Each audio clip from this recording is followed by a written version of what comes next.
What's going on, Wolfpack Nation? Welcome to another episode of Tuffy Talk, and we are here today with one of our newest members of the Wolfpack family, Coach Marc Hubbard, new men's soccer coach. Coach, first of all, thank you so much for your time, and pleasure to have you on here today.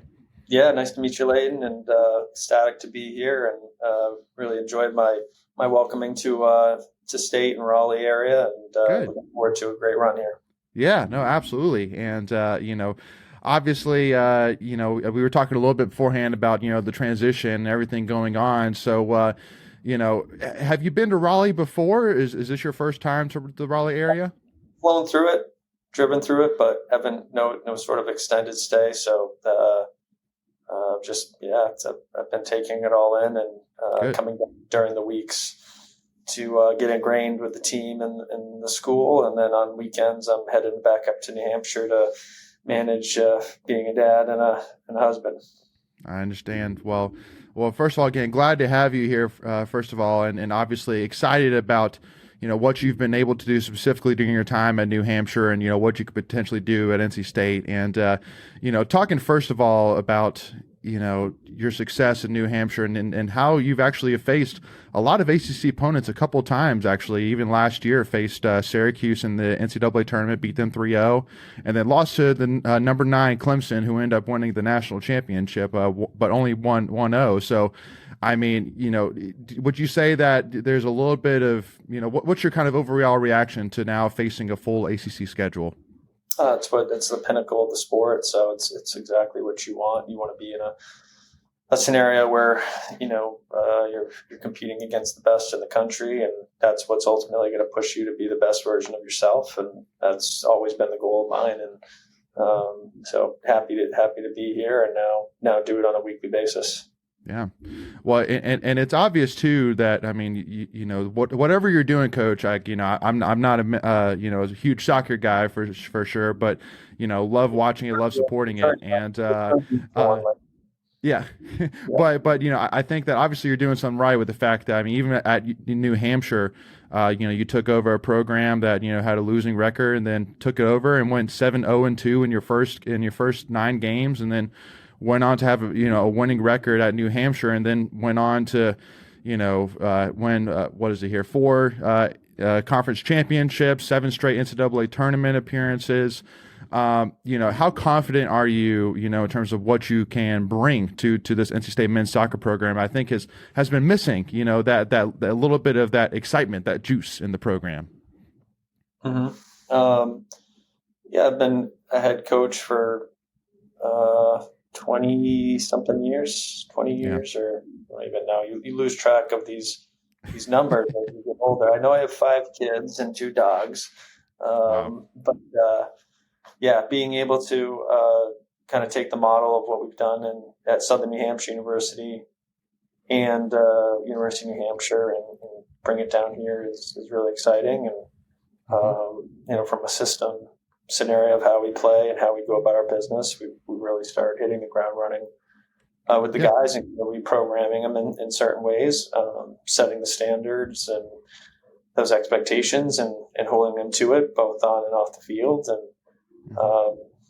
I think I love the fact that I was able to come in sort of mid-year and take the program over in that regards, because there's still plenty of time to recruit. And there's still plenty of time to work with the current guys and get to know and build relationships with them, so that when we go back over the summer, we have we're in a good place to hit the ground running come August.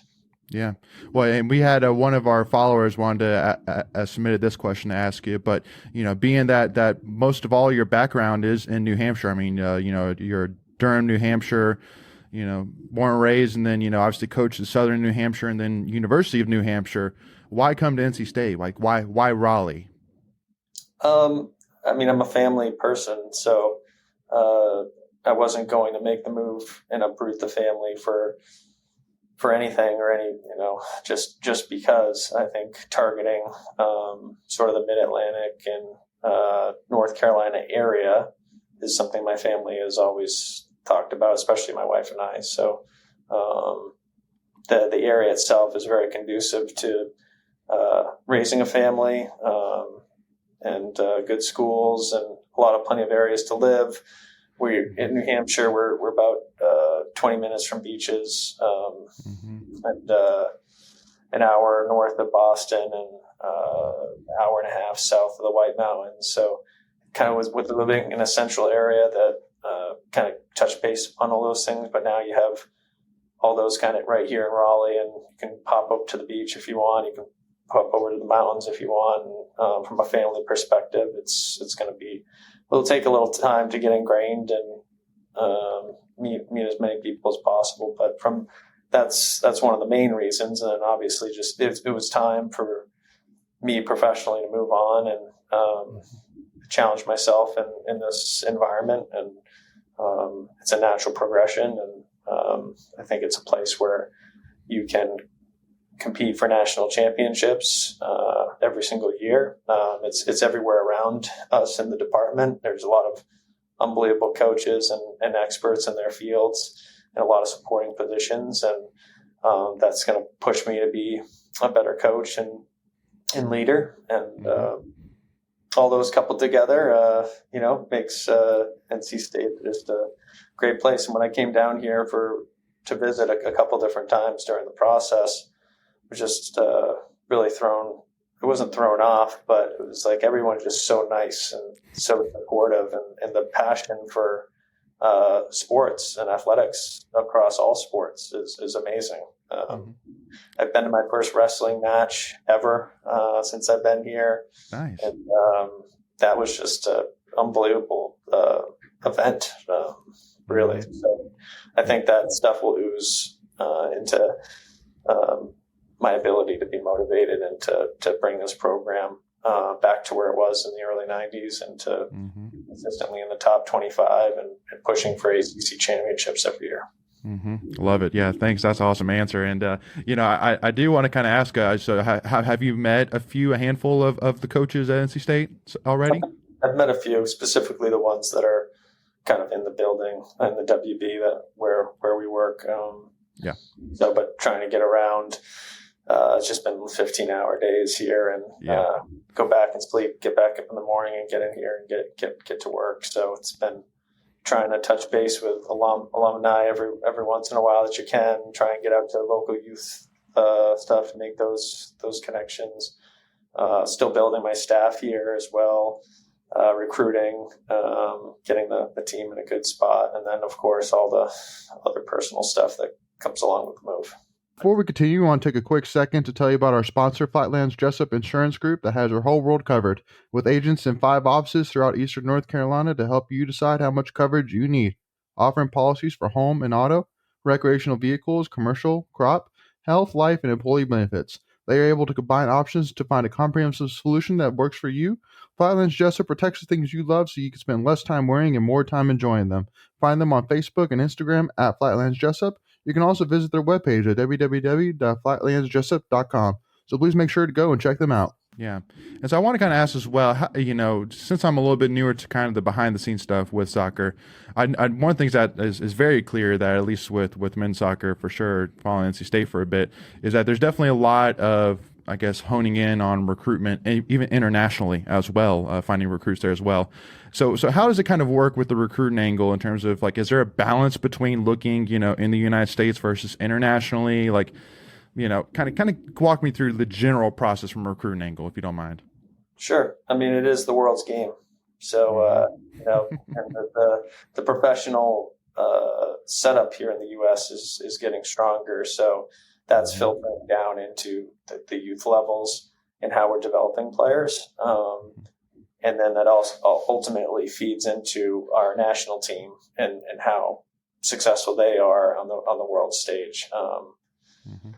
And so from a domestic standpoint, our players are getting better, but it's also getting harder to recruit the best domestic guys because there's more professional opportunities for them within the ladder. So kids are choosing at an early age to sign pro deals instead of go to school, and that's a part of the recruiting game you have to be careful of. So you're not caught a month before preseason with a kid signing a pro deal and you lose out on it. So it's definitely a balance, but like it always starts in your backyard. So being able to make NC State a destination for soccer players in this area, and then also in the state. It being a state public institution and the largest one, you really want to hone in on your backyard and make sure that the best players in the state want to come and play. And there's a lot of unbelievable options in North Carolina that you're battling as well. But definitely coming to terms with kind of what type of person and player will I really identify with this place versus a couple of the other institutions that are close by. And that's an important piece of the recruiting too. So your backyard, the state, and then it's a national brand. So like we can pull kids from every single region of the country. And I think that's important to have that representation domestically as well. And then, of course, like you had mentioned internationally, like there's definitely a side to that recruiting that's really important, because if you have relationships overseas or you understand the levels and where guys are coming from, then you can find players that maybe other ACC or other top college programs aren't looking at or looking in. That's becoming a little bit harder too, because more people are doing it, but finding those pockets in players is another way to be able to build an edge and build your programs. And then, of course, like kind of in between, you have junior colleges, community colleges, which is becoming more of a route that people are taking because financially it's better for them. And you maybe get a little bit of the transfer game going on too, which is naturally happening across all sports. Yeah. So, Coach, obviously I don't know necessarily too much in terms of about, the New Hampshire and about, how the rivalry perspective, but at least from the research I have done, it seems like Maine, Dartmouth, and UMass seem to be kind of the main rivals. Would you agree with that for UNH? Yeah, across all sports or like? Yeah. I mean, like, is it vary? Like, is there one? I think it varies. Rival? It varies with the sports. Yeah. Okay. It's Gotcha. like, for example, doesn't sponsor men's soccer, so that wouldn't be a rival. But in hockey, that the main UNH thing is a really big deal. So for us from a soccer perspective, like the Vermont New Hampshire rivalry was good during my time there. I'd say that was probably as close as you're going to get to kind of like a UNC NC State type of battle. And that's what I was kind of going to basically hinting at was, I mean, obviously we have one main rival across all sports, Coach. That's the nice thing is there won't be just a soccer rival. It is a unanimously consensus. North Carolina is a rival, no doubt about it. So, and obviously, as I know you are well, as you faced them a couple of times even, I think beating them back in 2021 in the NCAA tournament 4-1, which was awesome, to say the least. Love watching that. How easy would you say it would be for you to buy into, I mean, again, how much of a rival? I'm very bought in already. I'm driving around Raleigh and I see some brave souls putting like Chapel Hill flags out in their front yard. I'm like, what are these people doing? That gives me the EBGBs right away. I'm like, so I'm already slowly buying in and getting into it. And, what I'm not really used to up in New England is the sort of the big time basketball, big time football culture. So my family and I are really looking forward to sort of taking that all in. And I think the fact that our basketballs and footballs are so successful, that all feeds into our department and how successful with resource-wise we can be. So you want those programs to do really well, and I'm happy to support every sport here. I'm just really looking forward to getting my family ingrained down here and settling in and doing what we always do. Yeah. And last two questions, Coach, before I let you go here. Obviously NC State, we've really kind of created and honed in on our own student, our own student section with the Red Terrors, is what we call it here. And I've been to a handful of games, seeing them light up the red smoke and seeing all the players run over and celebrate with them and all that. It's awesome. And I know that UNH had definitely a great student section for sure. How much do you feel like that can be kind of a recruiting side even, to make that bigger than what it is? Yeah. I mean, just seeing the pictures around, it's an easy thing to push.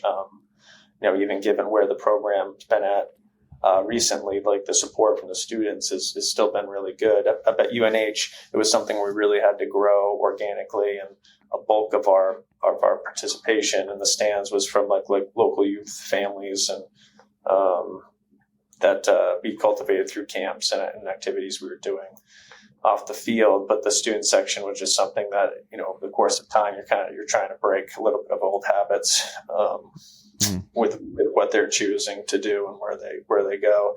And here, I don't have to do that; it already exists. The fact that the end zone opportunities to have fans right there on top of the opposing goalie gives us a 12th man, an extra edge, and I'm very much looking forward to growing that. I think I can foresee the Dale being completely packed for games this fall, given what we're able to show early in the fall with our momentum and putting on a product that people are really looking forward to watching and taking a part in. So I'll end with this: is like we're going to play a very attractive style of soccer that's very forward thinking, putting teams under pressure and winning the ball up higher in the field, which helps create a lot of attacking chances and ultimately goals, because goals is what we're all looking to see and watch. And those attacking chances is such a fun brand to sort of watch. But on the other end, we're going to work really hard collectively, defensively, be really organized and out prepare opponents, and that will give us a good confidence and another extra edge in being able to sort of pin teams in and create those attacking chances and try and dictate tempo of games. And I think it's been pretty easy at home to get results, but we got to be able to have that mentality on the road too. So there's some element of hoping that the Red Terrors become a good traveling band as well, and we start bringing some of these people on the road to support us. That's awesome. And last question, this will be a quick one here. I know that, at Southern New Hampshire, you guys were Under Armour at University of New Hampshire, you were Nike, and now you're coming to Adidas, which obviously has Lionel Messi, Real Madrid and Manchester United. So pretty big soccer football brand for sure. I mean, are a little bit of excitement there to kind of get a little bit of taste of the Adidas lifestyle now? We were actually Adidas at Southern New Hampshire when I was there. So so they switched to Under Armour? But yeah, Gotcha. Adidas, it's a soccer company. So that's how it started. So the gear here, learning that NC State is the fourth best Adidas deal in the entire country. So there's no shortage of good swag, I would say, or as Mike would say, good merch around here to be able to throw around. And looking around at events or in the area or town, there's plenty of red. People are very prideful and wearing the gear and representing the Toughie. Absolutely. Love it. Well, Coach, thank you again for your time. Really appreciate it. Make sure Wolfpack Nation to go and support this men's soccer team this year, as I guarantee you the results are going to be fun to watch. Make sure to go and check them out this season, and we'll see y'all there at Dale. Go Pack.